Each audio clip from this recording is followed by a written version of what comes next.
Here is a picture of Ralph Branca, and Ralph Branca is a very familiar name with baseball. Thought I'd do this video. It's very fitting with the baseball All-Star game that just happened recently. Um, Baseball very popular sport back in the earlier days. Now many people have complaints about baseball, but it was an American tradition back then. Some say that still is now. I tend to agree with that. There are many moments in baseball that transcended the sport. You had Babe Ruth when he called his shot in 1932 World Series.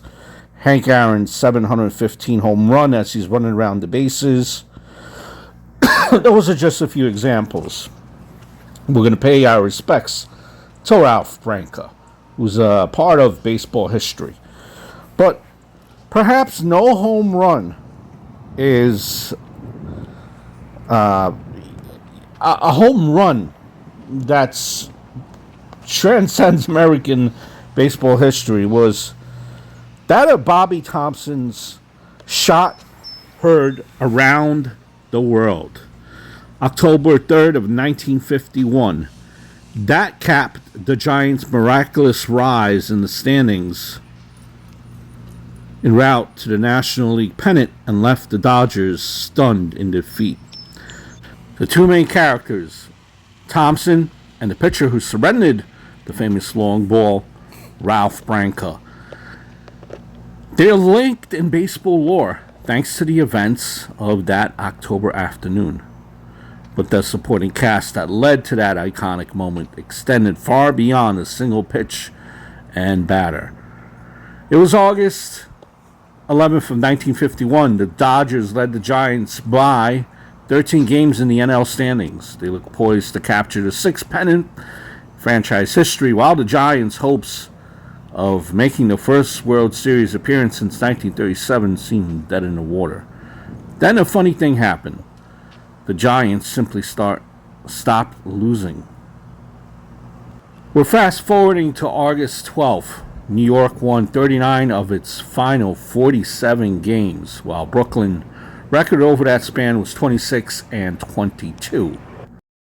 The two clubs, an ocean apart over the summer, finished September tied in the standings. A three-game playoff was scheduled to determine which club would be facing the Yankees in the Fall Classic. For 3 days, the eyes of the baseball world were on Ebbets Field and the Polo Grounds. The Giants won the first game 3-1 behind a complete game from Jim Hearn and home runs from Thompson and Monty Irvin. Thompson homered off of Branca, the Dodgers starter, putting the Giants ahead for good. Sound familiar? Round 2 of the three-game playoff went to Brooklyn. Steamrolled its rival 10-0. On October 3rd, 34,320 fans gathered at the Polo Grounds, a notably low figure in a winner-take-all game for a stadium that held over 54,000 fans.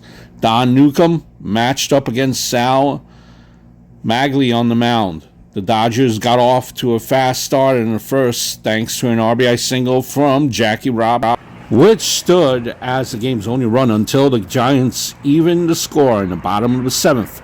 Sacrifice fly from who else but Mr. Thompson. Brooklyn answered back in the top of the eighth, scoring 3 runs, taking 4-1 lead in the bottom of the ninth. Newcomb remained on the mound, 3 outs away from sending the Dodgers to World Series.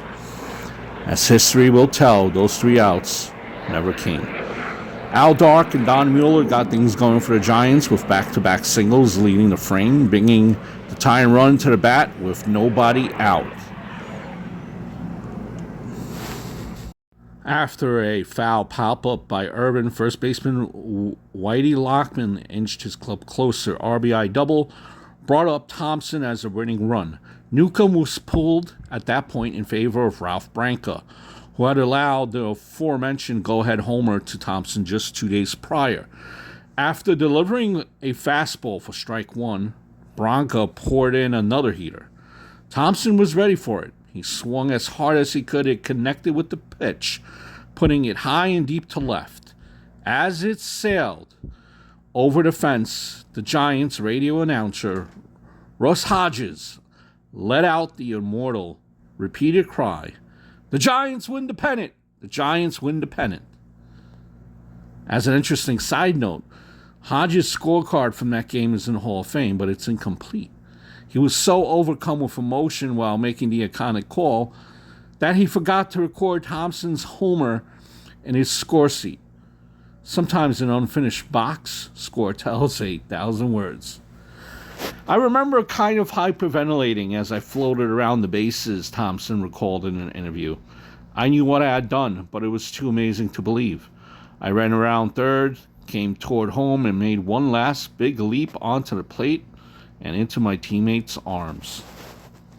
Soon enough, I was on top of Whitey Lockman's shoulders, and there were people swarming all around us. It was so loud for so long. It was an incredible roar that just lasted and lasted and lasted.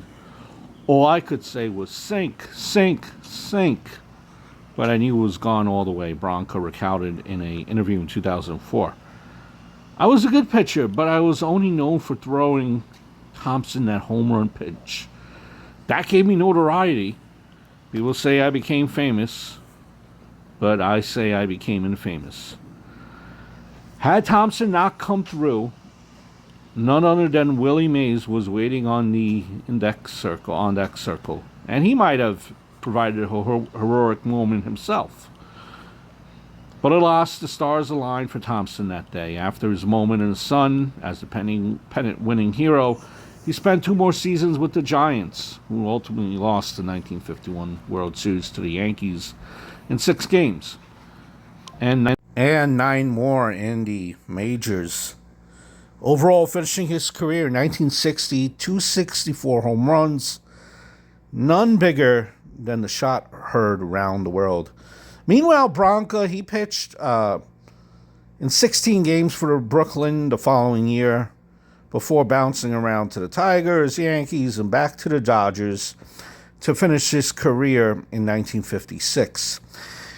He won only 12 more games after allowing that home run to Thompson, who never again recorded a hit off of Branca, by the way. And his baseball legacy lived on through his son-in-law, former MLB player and manager Bobby Valentine. Now, following the shot heard round the world, Branca and Thompson were forever inseparable in the eyes of the public. Now, they would appear on the Ed Sullivan Show. They did numerous interviews together, and even throughout the first pitch before Game 5 of the 1991 World Series, believe it or not. Now, the shot heard round the world has not escaped scrutiny. Decades later, it emerged that the Giants had used an elaborate sign-stealing scheme through the second half of the 1951 season. Now, Thompson acknowledged his involvement with the sign stealing in the early 2000s, but maintained until his death in 2010 that he did not know what pitch was coming before he hit his historic homer. Despite this controversy,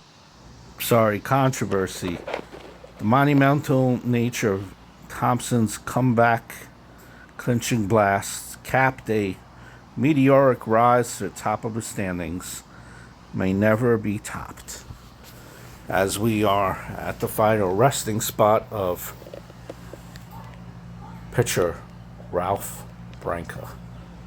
One of, the most talked about plays in sports. Passed away in 2016.